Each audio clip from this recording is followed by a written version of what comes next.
നമസ്കാരം. കഴിഞ്ഞ ആഴ്ച തിയേറ്റർ റിലീസായി വന്നൊരു മലയാളം ചിത്രത്തെക്കുറിച്ചാണ് ഇന്ന് നമ്മൾ വൺസൂൺ മീഡിയയിൽ സംസാരിക്കുന്നത്. ജിഷോ ലോൺ ആന്റണി സംവിധാനം ചെയ്ത് രാജ്ബി ഷെട്ടി, അപർണ ബാലമുരളി എന്നിവർ പ്രധാന വേഷങ്ങളിലെത്തിയ രുധിരം.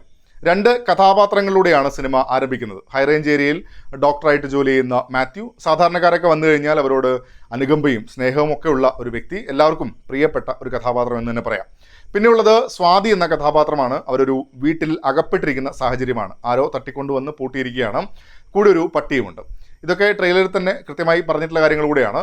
ഈ രണ്ട് കഥാപാത്രങ്ങളെ പരിചയപ്പെടുന്നു, ആ സ്പേസിനെ എസ്റ്റാബ്ലിഷ് ചെയ്യുന്നു, മിസ്റ്ററി കൊണ്ടുവരുന്നു. അങ്ങനെയാണ് സിനിമയുടെ മുന്നോട്ടുള്ള പോക്ക്. തുടക്കത്തിൽ ഇൻട്രസ്റ്റിംഗ് ആയിരുന്നു. ആ സ്പേസും ആംബിയൻസും മിസ്റ്ററിയൊക്കെ കൊണ്ടുവരുന്നു. പക്ഷേ അതിനുശേഷം കൃത്യമായ ഒരു ഫോക്കസ് ഇല്ലാതെ പോകുന്ന ഒരു സിനിമാ കാഴ്ചയായിട്ടാണ് എനിക്ക് രുധിരം അനുഭവപ്പെട്ടത്. കഥയിൽ പ്രതീക്ഷിക്കുന്ന ഏറ്റവും ഇൻട്രസ്റ്റിംഗ് ആകും എന്ന് കരുതുന്ന സെക്ഷൻ എത്തുമ്പോഴേക്കും മൊത്തത്തിൽ ഗ്രാഫ് താഴുന്ന സാഹചര്യം കൂടിയാണ്. ടെക്നിക്കൽ മികവിലും കഥ കൊണ്ട് കാര്യമായി പിടിച്ചിരുത്താൻ പറ്റാതെ പോയ അവസ്ഥ. കന്നഡ താരം രാജ്ബി ഷെട്ടി കന്നഡയിലെ സിനിമകളിലൂടെയും മലയാള സിനിമകളിലൂടെയും നമുക്ക് പരിചിതനാണ്.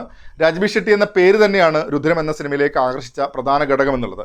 പ്രകടനം നല്ലത് തന്നെയായിരുന്നു. മംഗലാപുരത്ത് നിന്നും വരുന്ന ഒരാൾ എന്നിടത്ത് സംസാര രീതിയും കൃത്യമായി മാച്ചിങ് ആയിട്ട് തന്നെ തോന്നി. സ്വാതിയായിരുന്ന അപർണ ബാലമുരളി തുടക്കത്തിലെ സ്ട്രഗിൾ മൊമെന്റ് മുതൽ ആ കഥാപാത്രത്തെ ക്യാരി ചെയ്ത് പോകുമ്പോൾ ഒന്നാമത്തെ കാര്യം ഈ കഥാപാത്രത്തിൻ്റെ ഒരു സാഹചര്യം അല്ലെങ്കിൽ അവസ്ഥയാണ്. ഭൂരിപക്ഷം സമയത്തും ഒരൊറ്റ സ്പേസിൽ അവിടെ നിന്നും രക്ഷപ്പെടാനുള്ള ശ്രമങ്ങൾ എന്നിടത്ത് അതിനൊരു എക്സൈറ്റിംഗ് ഫാക്ടറായി കൊണ്ടുവരാൻ തിരക്കഥ കാര്യമായി വിജയിക്കാതെ പോകുന്നിടത്ത് അപർണയുടെ പ്രകടനം കൊണ്ടും കാര്യമായി ലിഫ്റ്റ് ചെയ്തെടുക്കാനും സാധിക്കുന്നില്ല എന്നാണ് എനിക്ക് തോന്നിയത്. ചിത്രത്തിലെ മെമ്പർ കഥാപാത്രമായി വന്ന വ്യക്തി കൊള്ളാമായിരുന്നു. സ്വാതിയുടെ അച്ഛനായിട്ട് വരുന്ന വ്യക്തിയും നന്നായിട്ട് തന്നെ അവർ റോൾ ചെയ്തിട്ടുണ്ട്. നേരത്തെ സൂചിപ്പിച്ച പോലെ ടെക്നിക്കൽ ഡിപ്പാർട്ട്മെന്റ് ചിത്രത്തിൽ കയ്യടി അർഹിക്കുന്നുണ്ട്. ഫോർ മ്യൂസിക്കിന്റെ സംഗീതം, ഭവൻ ശ്രീകുമാറിന്റെ എഡിറ്റിംഗ് എന്നിവയാണ് അതിൽ എടുത്തു പറയേണ്ടുന്ന കാര്യങ്ങൾ.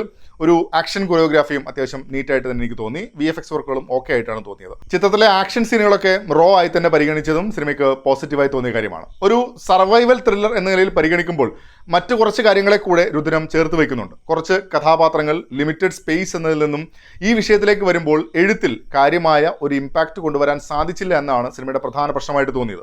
മാത്യു എന്ന കഥാപാത്രത്തിന്റെ ലൈഫുമായി ബന്ധപ്പെട്ട പെയിൻ എന്നതിൽ പ്രേക്ഷകന് ഒരു ഇന്റൻസ് ഫീൽ കിട്ടുന്ന രീതിയിലേക്ക് വന്നില്ല എന്നതും ഒരു പോരായ്മയായിട്ട് തോന്നി. പിന്നെ പല കാര്യങ്ങളും ഇങ്ങനെ റിപ്പീറ്റ് ചെയ്ത് പോകുന്നു എന്ന രീതിയിൽ മാത്രമാകുമ്പോൾ ഇടയ്ക്ക് സിനിമയുടെ ഒഴുക്കും നഷ്ടപ്പെടുന്നുണ്ട്. എലിയുമായി ബന്ധപ്പെട്ട സീനുകൾ മൊത്തത്തിൽ ഒരു പാതി വെന്ത സാഹചര്യം കൂടിയാണ്. ക്ലൈമാക്സും അതിലേക്കുള്ള യാത്രയും കുറച്ചുകൂടെ ലോജിക്കലായി പരിഗണിക്കാമെന്ന് തോന്നി. പ്രത്യേകിച്ച് ആ പട്ടിയുടെ ട്രാക്ക് എന്നുള്ളത് കാണുന്നവർക്ക് തന്നെ ഈ അവസ്ഥയിൽ ഇങ്ങനെ ചെയ്യാൻ നിൽക്കുമോ എന്ന ചോദ്യം തന്നെയാണ് സിനിമയുടെ ആ ഗ്രാഫ് എന്ന് പറഞ്ഞ് താഴ്ത്തുന്നത്.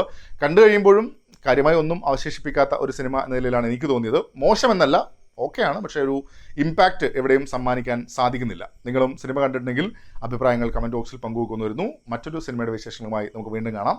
അതുവരേക്കും ടേക്ക് കെയർ.